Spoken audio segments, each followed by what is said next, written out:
Graça e paz, Deus abençoe a todos. Vamos à leitura aqui da introdução do livro do profeta Jonas, os primeiros versículos.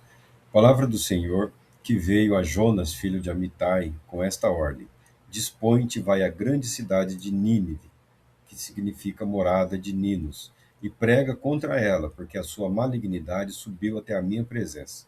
Entretanto, Jonas decidiu fugir da presença do Senhor e partiu na direção de Társis, que significa jaspe amarelo.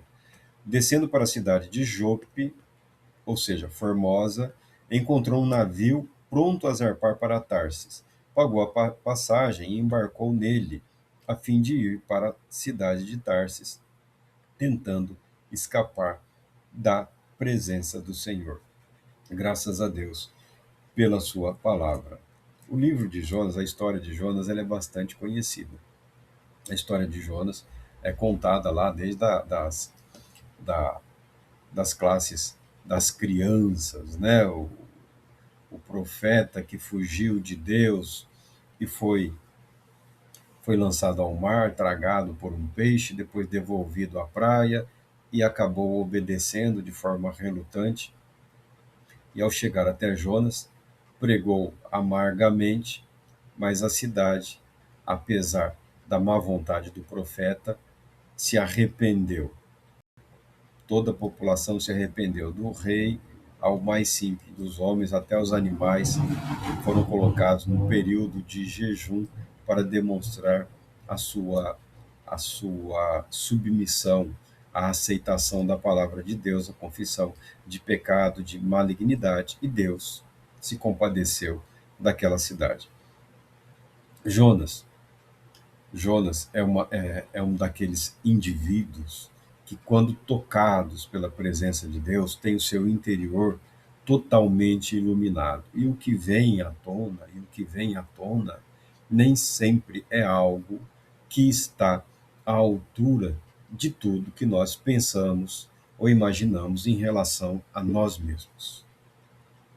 Jonas recebeu a revelação profética, a palavra profética, o chamado que o coloca num, entre que o coloca dentro de um grupo seleto de homens e mulheres que ouviram a voz de Deus, que ouviram a palavra de Deus, pessoas que receberam uma revelação de Deus traçando um curso para as suas vidas, para as suas existências. Ele recebe essa marca. E o que é interessante é que, no momento em que ele é agraciado com essa presença, com essa revelação, o que vem à tona é a disposição em não obedecer. Porque o que Deus pretendia, o que Deus estava realizando, não estava de acordo com as intenções do profeta Jonas.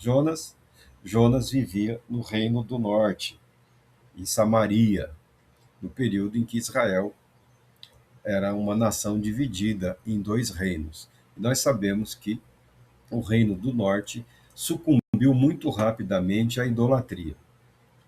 Também porque houve um patrocínio do Estado, tá? O Estado, por conta das alianças políticas, acabou importando, acabou facilitando a proliferação dos cultos idólatras, cujos sacerdotes eram financiados pelos cofres públicos. E aí você sabe o quanto é difícil lutar contra o poder do Estado, que o Estado não tem prazo de validade, ele financia conforme a sua conveniência.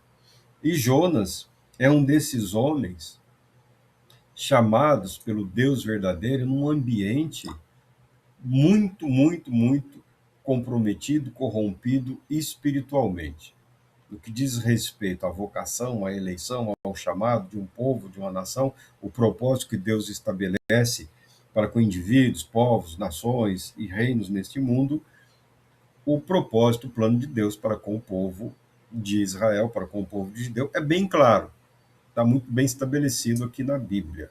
Muito embora, grande parte do tempo, todo o povo, toda a nação é visto em rebeldia ou em rebelião contra Deus, querendo cada um seguir o seu próprio curso, o seu próprio caminho, e Deus agindo de maneira a reconduzir o seu povo ao caminho correto. Quando vem a revelação de Deus, os, os cantos lá mais ocultos da alma, da mente, do espírito humano, são iluminados, são clareados. E o que vem à tona, o que emerge para a superfície, é a indisposição de Jonas em se submeter total e absolutamente ao Deus Todo-Poderoso, Criador do universo. Veja que interessante. A história é uma história contada desde a infância. Tem alguns aspectos que parecem comédia ou uma tragicomédia, mas na verdade é um drama. Na verdade, o que está em relevo aqui é um homem debaixo da revelação de Deus, da presença de Deus, consciente do plano e do propósito de Deus para com a vida dele, para com a nação dele e também para com a humanidade. E ele diz: não, não quero, não vou, não me interessa. Não era essa a minha intenção, não era esse o meu propósito. É um drama. É um drama.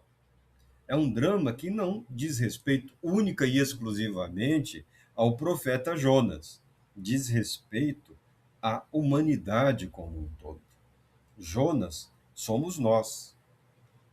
Quando enfrentamos o Todo-Poderoso, quando somos arrogantes, quando somos ingratos, quando somos mal educados, quando somos grosseiros com o Todo-Poderoso Deus, acusando-o de não estar sendo um bom Deus, acusando o Criador dos céus e da terra de não saber governar e conduzir as nossas vidinhas, culpando Deus pelos nossos fracassos, pelos nossos problemas, pelas nossas aflições, pelas nossas ansiedades mal resolvidas. Esse é Jonas, esse somos nós.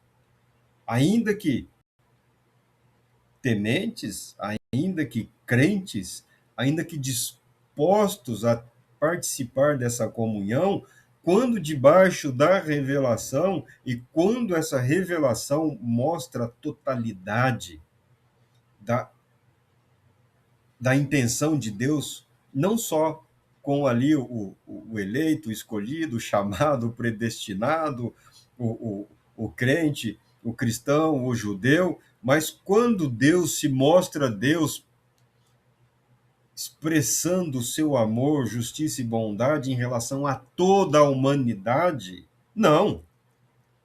O senhor não pode ser bom com ele. O senhor não pode ser bom com aquele. Não. A sua fidelidade não pode alcançar aquelas pessoas, nunca. Esse é Jonas. Esse somos nós. A tragédia que revela a condição pecaminosa do ser humano. Todo sonho, todo desejo, né, o cristão, somente no início da sua jornada, que ele está lendo, que ele está devorando a palavra de Deus, que ele está absorvendo absolutamente tudo. Meu Deus, eu quero. Meu Deus, como seria? Seria como é. Seria como tem sido. Porque o propósito da revelação de Deus não é só mostrar Deus para nós, é mostrar para nós quem nós somos. A revelação envolve o autoconhecimento, a revelação de si mesmo. E esse que surge não é grande coisa, porque é o ser humano marcado, manchado, contaminado pelo pecado. Não é a forma da religião, a forma da religiosidade, do culto, da oração, da adoração, da pregação, do ensino. Não. É a alma vindo à tona. Os pensamentos, as convicções, os preconceitos, os ódios, os rancores, as mágoas, as dúvidas, as revoltas. E é isso que Deus está tratando na vida do profeta Jonas. E é isso que Deus tem tratado nas nossas vidas, nas nossas vidas, as nossas feridas, as nossas marcas, nos purificando dessa maldade. E veja que não é algo fácil. Eu sei que algumas pessoas querem passar uma semana em algum evento, um mês em alguma pousada, alguns dias num congresso, ou participar de uma reunião de um intenso avivamento em que o Espírito de Deus, mas o caminho proposto por Deus para realizar essa cura, essa transformação, é a vida. É a vida. E a vida mostra para Jonas quem ele é. Nada. A vida mostra para o profeta Jonas quem ele é. Ninguém. Ninguém. Deus nunca precisou dele. Deus, na sua infinita graça, amor e bondade, resolveu e decidiu chamá-lo. Não porque ele fosse o melhor, talvez ele fosse um dos piores, um dos mais revoltados, um dos mais revoltosos, um dos mais indignados, um dos menos aptos. Mas essa vida que Deus usa para comunicar a sua mensagem, a sua verdade. E Jonas é conduzido no caminho do conhecimento de Deus e no reconhecimento de si mesmo. Não eram somente os ninivitas que viviam em rebelião contra Deus. O profeta aqui também. O mesmo mal que conduziu os ninivitas ao abandono do Deus Todo-Poderoso também habitava na vida deste que tinha o conhecimento do Deus, a rebeldia, o querer fazer a própria vontade, o querer fazer do seu jeito, o querer seguir o seu próprio caminho. Não. Há um caminho, e o caminho a Bíblia revela e nos mostra que é Cristo Jesus, o nosso Senhor. Deus Todo-Poderoso te abençoe, te proteja e te conceda paz, muita paz.